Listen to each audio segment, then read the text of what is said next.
할런 코벤이라는 이름을 전 세계에 알린 바로 그 스릴러 아무에게도 말하지 마를 한번 파헤쳐 보겠습니다. 이건요, 단순히 범인을 찾는 이야기가 아니에요. 사랑과 상실, 그리고 무려 8년 동안이나 땅속에 묻혀있던 어떤 진실에 대한 이야기입니다.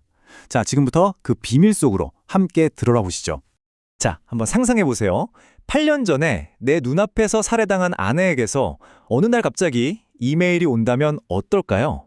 정말 생각만 해도 등골이 오싹해지죠. 바로 이 말도 안 되는 한 통의 메일이 거대한 미스터리의 시작을 알립니다.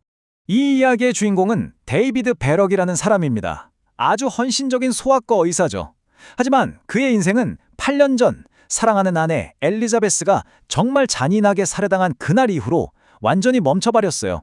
그냥 숨만 쉬고 살아가는 거죠. 자, 사건을 간단히 되짚어보면요. 8년 전 샤메인 호수에서 끔찍한 비극이 일어났고 곧 연쇄살인범이 범인으로 지목돼서 사건은 종결되는 듯 보였습니다. 그렇게 8년이란 시간이 흐른 거예요. 데이비드는 여전히 깊은 슬픔 속에서 허우적대고 있었죠.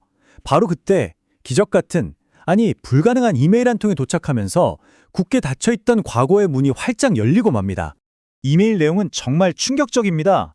데이비드와 아내, 둘만 아는 비밀스러운 문장이 적혀 있었고요. 그리고 실시간 영상으로 연결되는 링크가 하나 있었어요. 떨리는 손으로 그 링크를 클릭하는데 세상에! 수많은 사람들 속에서 분명히 죽었던 아내 엘리자베스의 얼굴이 보이는 겁니다. 근데요, 이 기적 같은 순간에 등골을 서늘하게 만드는 세 단어가 함께 적혀 있었어요. 아무에게도 말하지 마. 이 한마디 때문에 이 모든 상황은 그냥 아내를 찾는 일이 아니라 아주 위험하고 은밀한 무언가로 완전히 바뀌어버립니다. 하지만 아내가 살아있을지 모른다는 그 기쁨도 정말 잠시였습니다. 희미하게 보이던 희망의 빛이요, 순식간에 끔찍한 악몽으로 돌변하거든요. 8년간 잠들어 있던 과거가 깨어나서 이제 데이비드의 목을 조여오기 시작합니다. 이게 정말 우연일까요? 아내의 이메일을 받은 바로 그 시점에 FBI가 8년 전 사건 파일을 다시 열어요. 왜냐고요? 사건이 있었던 그 호숫가에서 아주 충격적인 증거가 새롭게 발견됐기 때문입니다. 타이밍이 정말 기가 막히죠? 새로 발견된 증거들은 그야말로 경악 그 자체입니다. 첫째, 8년 전 사건 현장 바로 그 근처에서 신원미상의 시신 2구가 나왔고요. 둘째, 살해 흉기로 보이는 야구 방망이가 발견됐습니다. 그리고 가장 결정적인 건 뭔지 아세요? 그 방망이에서 데이비드, 바로 주인공 본인의 피가 나온 겁니다.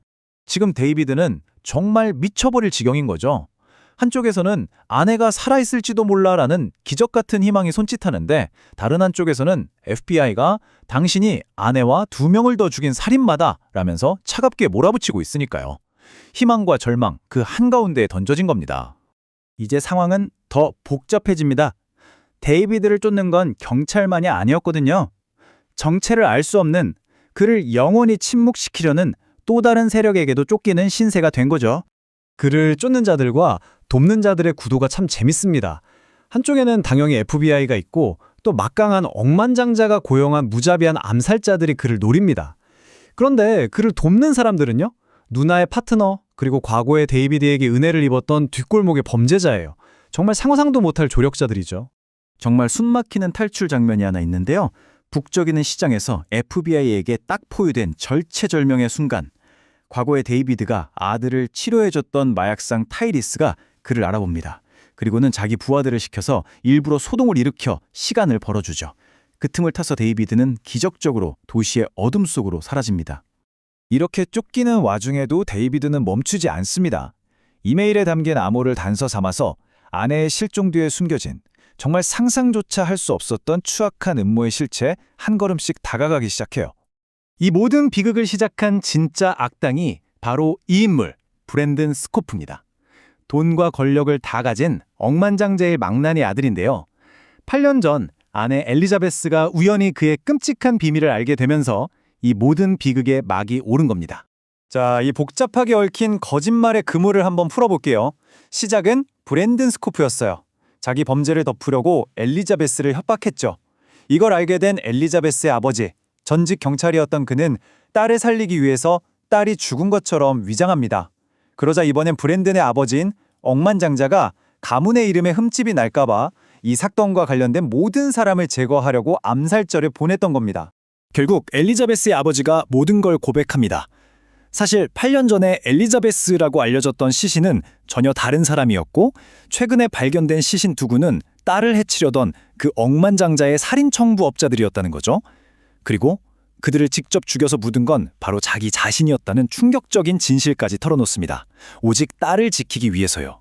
자, 이제 모든 음모가 밝혀졌고 데이비드와 엘리자베스는 마침내 다시 만났습니다. 이야기가 이렇게 끝나는 것처럼 보이죠? 하지만 진짜 마지막 소름 돋는 비밀이 하나 더 남아 있었습니다. 모든 게 해결된 것 같지만 과연 그럴까요? 이 이야기는 우리를 그렇게 쉽게 놓아주지 않습니다. 진짜 마지막 반전을 향해서 잠시 숨을 고르게 되네요. 지난 8년간 벌어졌던 이 모든 비극과 도주, 이 모든 건요, 사실 단 하나의 거대한 오해에서 시작됐습니다. 바로 엘리자베스와 그녀의 아버지가 엘리자베스가 정당방위로 브랜든 스쿠프를 죽였다고 굳게 믿고 있었다는 거죠. 하지만 진짜 진실은 상상조차 할 수 없는 곳에 있었습니다. 8년 전 그날 밤 브랜든 스코프를 죽인 사람은 엘리자베스가 아니었어요. 바로 우리의 주인공, 선량한 의사 데이비드 백이었습니다. 그렇습니다. 이게 무슨 뜻이냐면요. 아내와 장인은 지난 8년 동안 이 모든 끔찍한 고통과 오해를 전부 다 감수했다는 겁니다. 오직 단 하나의 이유, 우발적으로 살인을 저지른 남편이자 사위인 데이비드를 지키기 위해서 말이죠. 이 한 문장으로 지금까지의 모든 이야기가 완전히 뒤집히는 겁니다. 결국 이 이야기는 우리에게 아주 묵직한 질문 하나를 던집니다. 서로를 지키기 위해 기꺼이 자신의 인생을 내던지고 지옥으로 뛰어든 한 가족의 이야기. 여러분이라면 사랑하는 가족을 위해 과연 어디까지 갈 수 있겠습니까?